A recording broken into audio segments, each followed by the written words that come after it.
On the line is Odyssey NBA insider Brian Scalabrine. Insider calls are brought to us by Driveway.com. Looking for a car? Go to Driveway.com where you can get pre-qualified, buy a car, and get it delivered. Scalabrine with us here. How you doing, Scal? Good morning.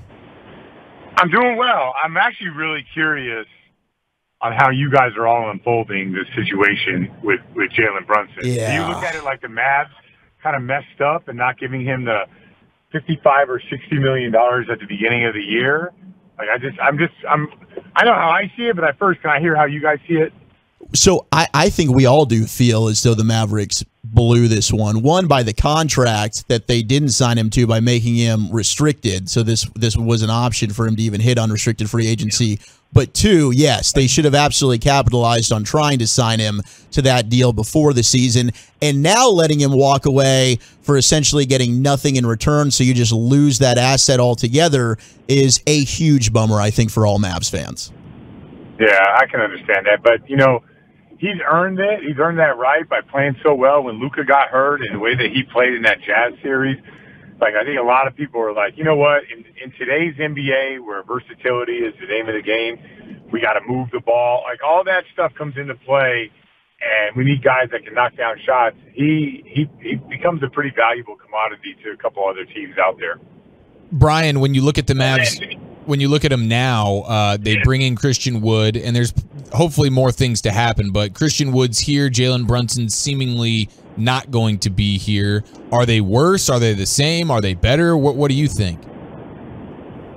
I mean, I got to see, like this, like Luka and Goran Dragic kind of tongue-in-cheek the other day about not talking about it for fines, but I don't know how much Goran Dragic has left. Like I thought at times with the Nets he played really well. So if he ends up going to Dallas, and you have that player that can run the team when Luka's on the bench, and that seems to be the problem with the Mavs that Jalen Brunson has solved, and that's the reason why they were in the Western Conference Finals. So I'm a fan of Christian Wood as a player. I look at him as he's a great fit for Luka, a guy that can stretch it, he can take you off the bounce, he can maybe even go over the top, and you can play small ball five. So yeah, I like the addition of Christian Wood, but I just have to see how much gas does Goran Dragic have in the tank, and if he's your backup point guard and you get Tim Hardaway back, like the Mavericks are still pretty good. I wouldn't consider them penciling them in as the odds-on favorite to win a championship, but I got them better than a lot of other teams out west. Scal, considering that it seems like guys team up with their friends, and Luka's he's an outsider. He's from Europe. Do you think that still plays in with him? Or does his style of play, make guys want to play with him regardless of what their relationship might be? Yeah, I don't know and I don't know if it has to do with because he's from Europe. He's just a real ball dominant guy. So it takes a unique kind of player to want to play with him. So most of the time when we think of superstar players, we think of players that have the ball in their hands and they create and they do this, they do that. But with just a superstar player, obviously Klay Thompson's not leaving Golden State, but is the best player to go along Luka like a catch and shoot player like a Klay Thompson, more like that. And obviously you still have to defend, but I'm not sure, as good as Luka is, I'm not sure that they need to have another ball dominant player to, in my opinion, to end up going to the NBA Finals or even winning it. I think they got to get the best out of their role players, the best out of, like Spencer Dinwiddie. At times he was amazing for the team. The best out of Tim Hardaway. They need the best out of those guys.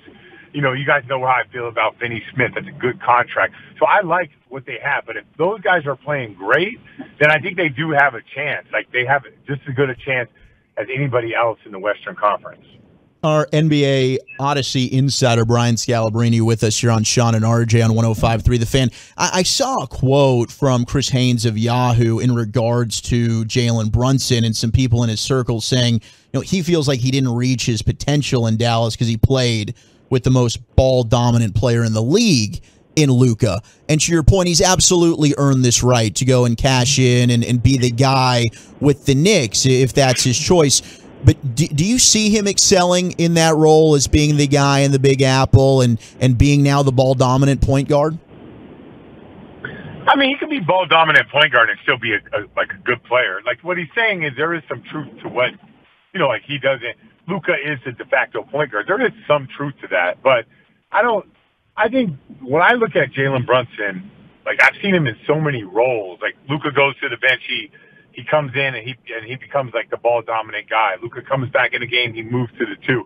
I've seen Luka defer to him. So I just think the difference is going to be, when you're a second-round pick and a minimum guy, there's not a lot of pressure on you.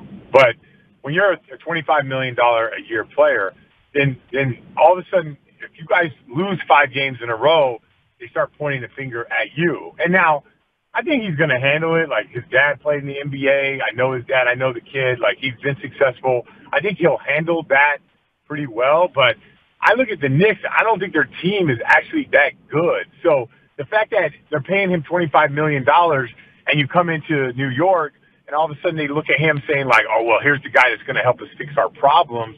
I think they got more problems than just like getting Jalen Brunson on their team and all of a sudden they're going to be fine. I think they'll be better, but their roster to me is not like what I consider like a high level competitive roster out east. So unless the Knicks, which I've heard some rumors about DeJounte Murray, so maybe if the Knicks could get him and DeJounte Murray, it'll take a little bit of pressure off of him. But yeah, I just don't look at this team and say, oh yeah, look at these guys. They signed Jalen Brunson and all of a sudden they're going to, win the East. And I just wonder if the pressure from the amount of money will eventually get to him or not.